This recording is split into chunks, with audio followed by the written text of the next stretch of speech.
Of Oscar buzz coming up, a lot of films coming out.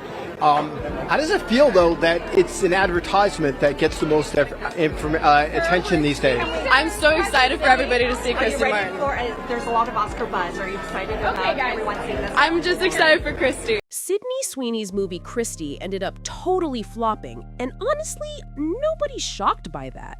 She built up a fan base that doesn't exactly line up with the kind of story she was trying to tell.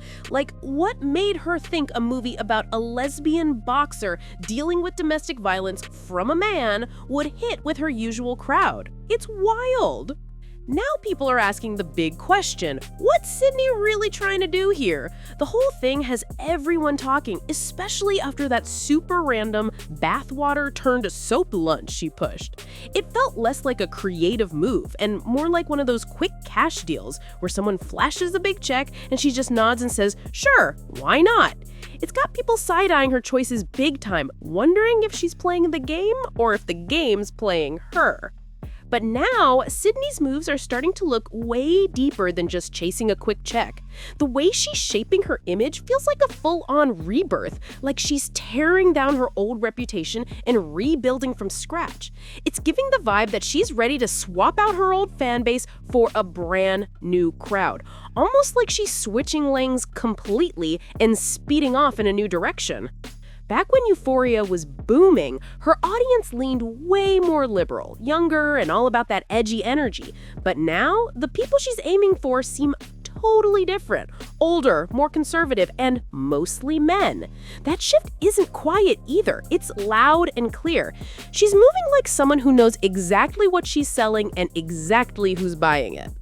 See, when you're in the spotlight, understanding who's watching you isn't just smart, it's survival. A target audience is basically the crew that's most likely to rock with your brand. So you've got to know everything about them. How old they are, what they believe, how much they spend, even how they vote.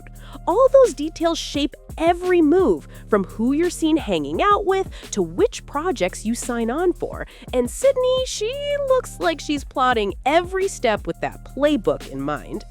Right now, every move Sydney's making screams major rebrand. She's not even trying to hide it anymore. This is a full-blown pivot in real time. When you trace the timeline, it all makes sense. Before Euphoria, Sydney wasn't exactly a household name. She had a few acting credits here and there, sure, but that show?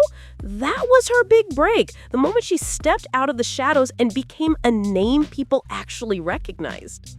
That's also when her real fan base started to form, and it came straight from a show that was seen as progressive, inclusive, and heavy on modern, issue-driven storytelling. Some even called it woke, depending on who you asked. Most of the people who connected with Sydney back then were women. Young, social media fluent, trend-aware women who saw themselves in her character and felt her vibe. They didn't just like her, they related to her. Yeah, there were definitely guys who followed her too, mostly because they thought she was attractive. But let's be real, they weren't the main crowd. They were just the background noise. The core of her audience was built on women, plain and simple. And you could see it in her brand deals, beauty campaigns, skincare collabs, wellness promos, all clearly aimed at a female audience. That right there locked in exactly who her original supporters were. Her core audience used to be made up mostly of women, progressive, social media fluent, and totally tuned into that Euphoria aesthetic. So it's no shock that a lot of them started drifting away when Sydney started making moves that felt totally off-brand for the image they thought she stood for. It all started when that Dr. Squatch commercial dropped. People dragged it instantly, saying it felt weirdly aimed at men and completely different from her usual vibe. Then came that American Eagle ad that blew up online, but for all the wrong reasons. Instead of praise, it just left fans more confused about who she was trying to be. And right when that mess started to settle, she got public praise from some well-known political figures, which made her audience stop and go, Wait, what's going on here? Things really hit a boiling point when people online found out she was registered as a Republican, and that discovery shook her whole fan base. For some of her longtime supporters, it felt like they didn't even recognize her anymore. All those scattered moments, the strange ads, the political nods, the sudden shift in tone, started piling up fast. Suddenly, her day one fans were wondering if she was intentionally stepping into a new lane they never signed up for. When that voter registration detail surfaced, people online literally said, if that's true, then her ad choices makes perfect sense. And just like that, the conversation around Sydney exploded. All of this drama piled on top of old online rumors about Sydney's family being tied to that whole red hat crowd. And once that talk started spreading, it colored how people looked at her every move. None of this stuff happened in isolation. It all built up, shaping the way fans interpreted what she did next. Everyone knows public figures are basically performers. They're always putting on a version of themselves that's polished just enough to keep people hooked. Whether it's to stay influential or to sell something, the performance never really stops. It's not just about grabbing attention, it's about guiding fans to spend their time, their energy, and most importantly, their money. Every celeb plays that game, and Sydney is no exception. But when we zoom in on the American Eagle situation, that's where things really start to crack open. From a pure business point of view, forget whether the ad was cute, cringe, or confusing. The only thing that really matters is impact. And honestly, that campaign just didn't hit. It missed her core supporters completely, and the general public wasn't vibing with it either. Sydney put her whole image, her face, and her personal brand on that commercial, but the reaction spoke loud. Most of her original fans flat out didn't like it. It wasn't just a marketing miss, it was a signal that something about her connection with her audience had seriously shifted. Even people outside of Sydney's fan base weren't feeling that ad. It just didn't land. From a PR and branding angle, it broke all the basic rules of public image management. When you're juggling fame, you've got to look sharp, on message, and in control. But this move made her seem messy, disconnected, and totally out of touch. Normally, the next smart step for any public figure would be to smooth things over. Drop a quick statement, give a short clarification, something to keep fans from sliding away. Sydney had more than enough time to clear things up. Even a small nod to the controversy could have softened the blow. But instead, she played it cool. When she sat down for her GQ interview and got asked about it, she brushed the whole thing off, saying she was just doing a jeans commercial. That was it. No depth, no insight, no acknowledgement of how off it felt to her audience. And that silence spoke volumes. The internet caught that attitude fast, and the reaction blew up overnight. The vibe people got was basically, stop expecting me to care about this. Whether she meant it that way or not, that's how it hit. Sydney made it clear she's not bending to social pressure. If she ever decides to talk about something, it'll be because she wants to, not because the crowd's yelling for it. And honestly, that might be her most unapologetic and maybe even most authentic move yet. At least now, everyone who doesn't vibe with Sydney's choices, whether it's her politics or partnerships, or the way she's been moving lately, can finally see what she stands for. She could have easily played the PR game, dropped a fake apology to calm the internet down, or acted like she felt bad just to keep the peace. But instead, she kept it straight up and didn't fake anything. That says a lot. What's wild is that this move actually shows she's being intentional about her image instead of pretending just to please the crowd. And her career moves totally back that up. Sydney's not some actress hustling for scraps. She's deeply connected. She's reportedly dating Scooter Braun. She's been spotted in billionaire circles alongside people like Jeff Bezos. And she's stacking up major film roles one after another. She's clearly operating at a different level now, surrounded by power players who could shift her entire path with a single call. And all of that points to one thing. Sydney's building her next chapter with precision. She's working to break free from the version her Euphoria-era fans built up in their heads and rebrand herself into something completely new, crafted for a different kind of crowd that she's clearly chasing hard. It's starting to look like Sydney's officially stepping away from her old Euphoria-era crowd, the mostly liberal, mostly female audience that helped make her a star. She's clearly aiming to rebrand herself toward a more conservative, older, and male-dominated demographic, the kind of audience that actually aligns with the partnerships and projects she's locking in now. And make no mistake, she's not stumbling through this change. She's executing it with serious strategy. Every move feels calculated, like she's deliberately shaping herself for a brand new lane and doing it with pinpoint precision. But that brings us right back to the big question everyone's asking. What is Sydney really after? If her end game is to lock in that more conservative, male-leaning fan base, then every single role she picks from this point on is going to matter in a huge way. Her film choices aren't just artistic decisions anymore, they're part of a full-on rebranding strategy. When you look back at her earlier work, especially Euphoria, she often played characters that were constantly underdressed or shot to emphasize her looks. Sure, that pulled in a wave of male viewers who found her appealing, but that kind of attention comes with a serious trap. It can box her in, making it harder to shift the focus from her appearance to her actual range as an actress. That kind of fan base can be a trap because they only want to see Sydney in one lane. They expect her to stay the pretty girl forever and nothing beyond that. Those fans don't usually support growth, risks, or any role that challenges their picture of her. And that's where the danger really kicks in. Once an actress gets boxed into the look pretty and stay quiet category, the industry eventually moves on. The harsh truth is that lane comes with an expiration date, and it's definitely not a long one. Sure, those roles might be paying off for her now, they bring attention, clicks, and temporary buzz, but they don't build real stability or a legacy that lasts. It's short-term shine with no long-term payoff. And there's another layer to it. When someone's image becomes centered entirely on looks, it turns into a full-time performance that never ends.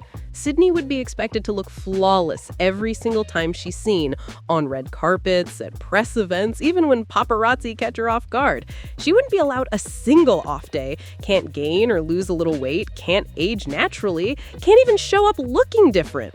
The moment she steps outside the beauty standard that her brand was built on, the same people hyping her up could flip and turn distant overnight. It's a brutal double-edged sword that keeps her locked in a role she might be dying to outgrow. Her new audience could flip on her in a heartbeat. If the public ever decides she's not attractive enough because of normal life changes, aging, weight shifts, or just evolving naturally, that crowd won't stick around to defend her. They'll just jump to the next shiny face without hesitation. That leaves her entire brand sitting on shaky ground. Fragile, unpredictable, and nearly impossible to maintain long-term, especially when the demographic she's reaching for seems to value looks above everything else. When someone builds their whole appeal on appearance, everything becomes a gamble. The second that image changes, even slightly, the loyalty fades fast. There's no empathy, no patience, no second chances. People stay as long as that one surface-level thing they liked is still there, and the moment it fades, they vanish like it never mattered. And Sydney's already felt that sting firsthand. Back in 2022, she went live on Instagram, emotional and overwhelmed, talking about how painful it was to see people online calling her ugly. Imagine that! She wasn't unattractive then, and she's definitely not unattractive now. But those comments still hit her hard. It showed that underneath all the fame and filters, she's still human. And watching people rip her apart over looks cut deep in a way that no career success can really protect her from. Just imagine what that could do to Sydney's mental health if she leans even harder into appealing to a mostly male audience that values her looks above everything else. That's a shaky setup from the start. It traps her in a cycle of pressure to keep up an image that no one can maintain forever. Because let's be real, being labeled attractive, especially by a demanding crowd, comes with an expiration date. And it's not even about someone losing their beauty, it's about how the public always chases the next new face. It's not a question of if that switch happens, but when. That's what makes building your brand purely on looks such a risky play. It's like trying to balance fame on quicksand. Looking at Sydney's career choices, you can already see how unpredictable her path is. Her rom-com, Anyone But You, blew up mostly because it was made for women, and women showed up for the movie. That was the crowd carrying the movie, not some conservative, male-heavy audience. Then she flipped the script with Immaculate, a horror film packed with heavy themes about control, religious power, and a woman fighting back against a system trying to dominate her body. The movie made it crystal clear that what her character endured was wrong. No confusion, no mixed messaging. It was a sharp contrast to how people have been trying to box Sydney in, proving she's still got depth, range, and something real to say. The themes in Immaculate were straight up disturbing and powerful, and from a conservative lens, that symbolism hits hard against traditional values. By the end of the movie, instead of surrendering to what's being forced on her, Sydney's character completely rejects it in this bold, dramatic act that screams rebellion. It's a clear statement about refusing control and refusing to be used, and even without showing anything graphic, the message couldn't be louder. That storyline doesn't match conservative ideals at all. It's the total opposite. It speaks to autonomy, resistance, and self-liberation, things that usually resonate more with women, progressives, and horror fans who appreciate strong symbolic storytelling. So when you step back and look at Sydney's recent film choices, they don't really line up with this new image she seems to be chasing, the one aimed at a more conservative, male-centered audience. But here's the twist. Some people argue that maybe those projects were all chosen before the whole American Eagle controversy blew up. Maybe at the time she wasn't trying to send any big message, she was just taking whatever roles came her way like any working actress would. Now that she's clearly trying to rebuild and rebrand herself, some say she might start steering toward films that fit that new demographic better. The kind of crowd that would actually see her choices and think, okay, now that makes sense. But even then, the question lingers. Is the shift genuine or just another calculated image move? Then out of nowhere, Sydney throws a total curveball. She signs on to Christie, a film centered on a lesbian woman stuck in a toxic marriage, and the story doesn't twist into anything conservative audiences would expect. From start to finish, her character stays true to her identity, no gimmicks, no phase, no forced redemption arc.